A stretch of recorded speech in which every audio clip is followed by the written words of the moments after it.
السلام عليكم.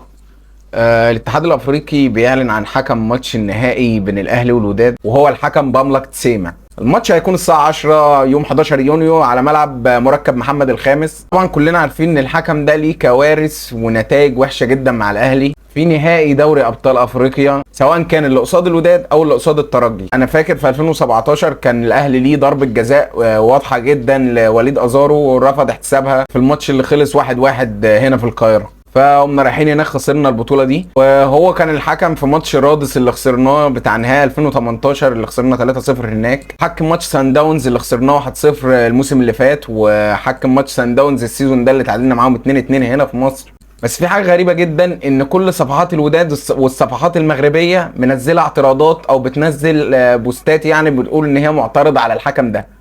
فكنت عايز اقول ان مش عايز لعيبه الاهلي ولا جماهيره ولا الجهاز الفني والاداري يخشوا في دايره الشك او احتمال ان المؤامره هتحصل ضد الاهلي، وده ممكن يكون سبب في اعلان حكم المباراه قبلها ب 18 يوم. بس اللي هيكون غريب اكتر هو ان الاهلي نولهم المراد ده ويبدا يفكر في المؤامره ويقل تركيزه في الملعب، وبالتالي ما يحسمش البطوله دي من القاهره. هو باملك تسيما حكم ماتش الوداد في 2017 اللي كان هنا في القاهره، وكان لينا ضربه جزاء واضحه، بس ده مش معناه ان هو هينزل يظلمك او ينزل يحكم ضدك وهتكون الموضوع باين جدا. لا بالعكس، هو اخره يوم ما هيقتلك قوي هيحاول يحجمك في الماتش، وانت ان شاء الله هتحسم الماتش من هنا. طب على فكره بقى، الحكم ده حكم ماتش للوداد في البطوله اللي خدها في 2017 دي في ربع النهائي ضد سان داونز، والوداد خسر ساعتها 1-0. منطقيا الحكم ده مش منحاز للوداد او كده، بالعكس انا شايف ان هو ممكن يكون مش موفق في كل قراراته، لكن برضه مش هينزل يظلم فريق الحساب التاني.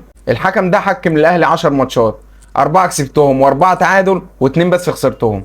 في الحقيقه مش شايف له يعني كوارث مع الاهلي تخلي الجهاز الفني واللعيبه قلقانين او متوترين، لا بالعكس خالص. اجمالا كده هو حكم مش عليه شبهات تاثر على نتيجه المباراه، هو اخره يقدر بس ان هو يحجمك في الماتش. عشان كده احنا محتاجين نروح الماتش اللي هناك ونكون كاسبين نتيجه مطمئنه تخلي اللعيبه بقى مش تحت ضغط ان احنا لازم نجيب جون والحكم هيظلمنا والكلام ده، لا بالعكس. ودي سواء بالحكم ده او حكم غيره هو ده اللي لازم يحصل. فاعتقد ان اي كلام عن الحكم او عن التحكيم هيعتبر تضييع وقت وتقليل تركيز اللعيبه، وهيحطهم تحت ضغط على الفاضي. كنت عايز اقول ان التحكيم ده جزء من اللعبه وله اخطاء زيه زي المدربين وزي اللعيبه. نلعب ونكسب في الملعب احسن، نبطل نعيش في جو المؤامره اللي غيرنا بيعلق عليها فشله، لان النادي الاهلي عمره ما كان ولا هيكون كده.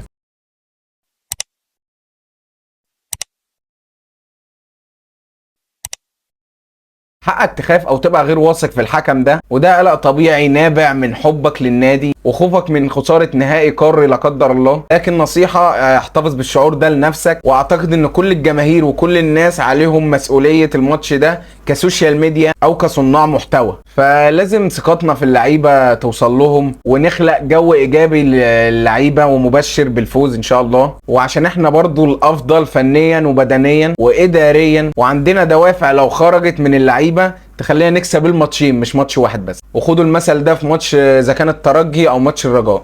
في النهايه اتمنى تكونوا استفدتوا من الفيديو، لو عجبكم ما تنسوش تعملوا لايك وسبسكرايب وتفعلوا زر الجرس. سلام.